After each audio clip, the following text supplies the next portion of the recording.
Un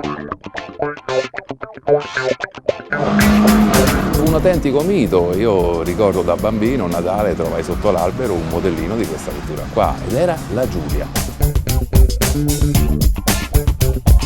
Le macchine Alfa Romeo continuavano a essere utilizzate dalla polizia perché risultava essere sempre una macchina di altissimo livello, con motori dalle grandi prestazioni.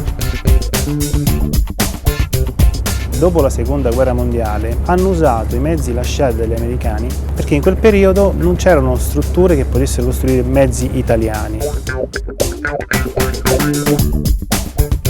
Aveva come caratteristica questo colore nero, sembrava una pantera in caccia.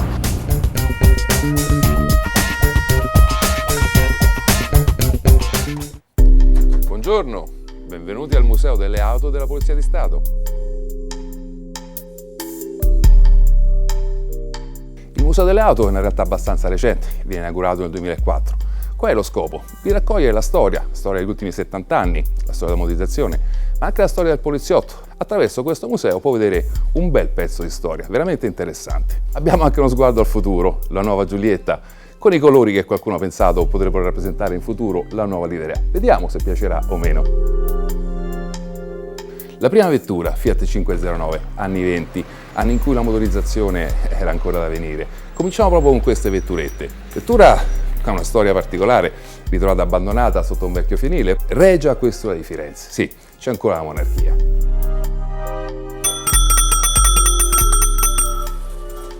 Eccoci qua.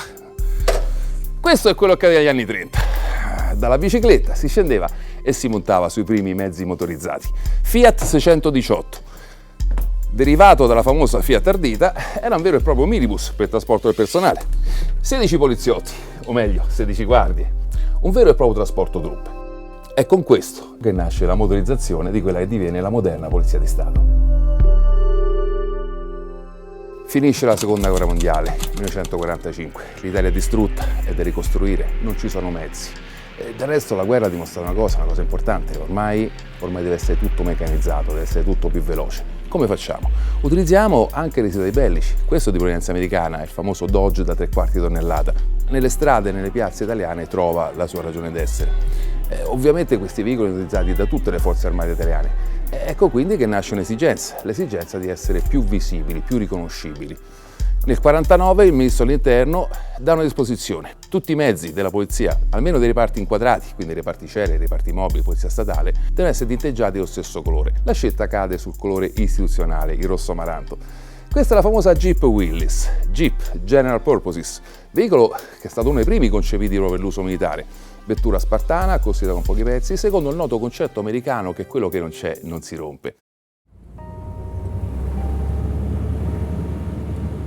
Anche oggi sono di servizio, anche oggi dovrò affrontare delle difficoltà come i manifestanti.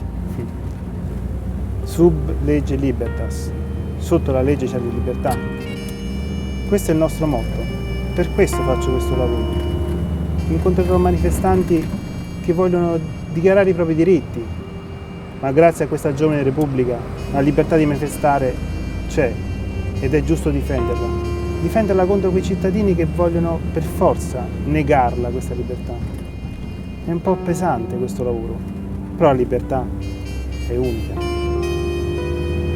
Questa che vedete alle mie spalle è la Jeep Willys, usata dalla polizia dal 1948. L'Italia, uscita da una seconda guerra mondiale, non poteva utilizzare mezzi propri perché erano stati comunque distrutti, quindi ha utilizzato i mezzi lasciati dagli anglo-americani e ad alcuni mezzi tedeschi anche, per far sì che la nostra polizia potesse lavorare con mezzi capaci per il loro servizio. Siamo stati aiutati anche con gli apparati radio, non solo con i mezzi, ci è stato dato anche un aiuto proprio strutturale, delle informazioni per come aiutare la polizia italiana. Perché in quel periodo la giovane democrazia aveva bisogno di una polizia strutturata.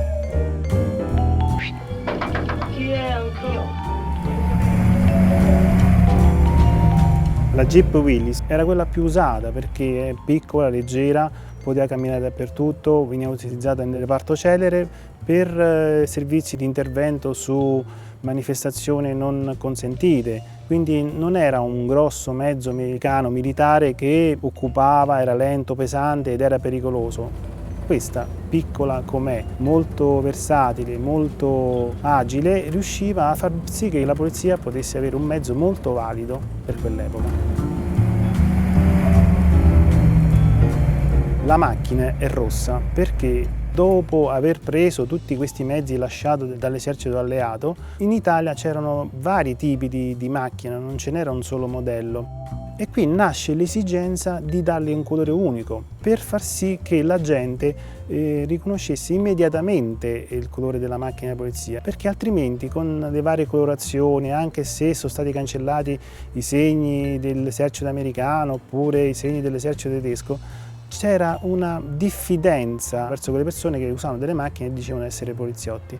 Quindi nei reparti inquadrati come Cellere, come Stradale, come scuole della polizia, tutte le macchine sono state colorate di questo rosso amaranto, vivo, acceso, molto intenso, in modo da distinguersi in maniera netta da tutto il resto dei colori delle macchine. Probabilmente sul cofano di questa Jeep c'è ancora l'ombra del simbolo della stella americana.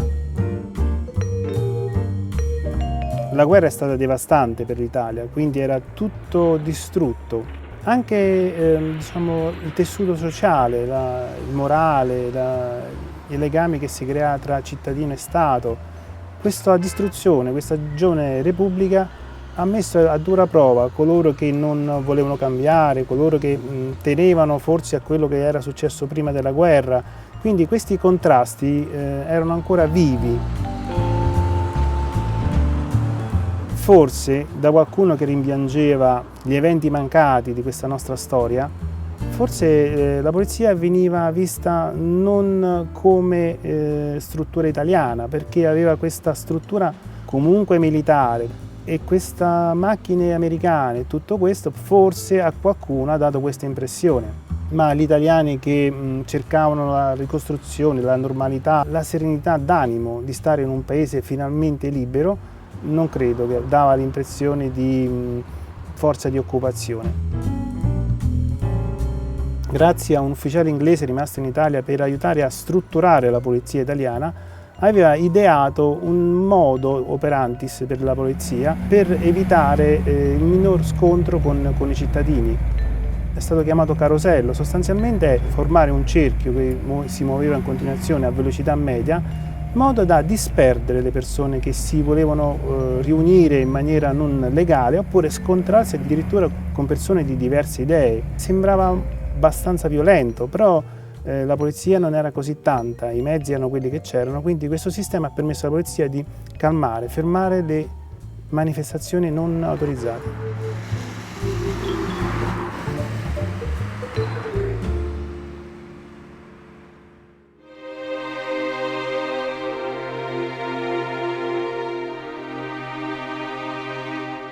Gomme controllate, olio controllato, la sala operativa ha dato l'ok alla radio, tutto funziona, la macchina è perfetta. Anche questa notte cercherò di vigilare su questo quartiere che a volte faccio fatica a riconoscere.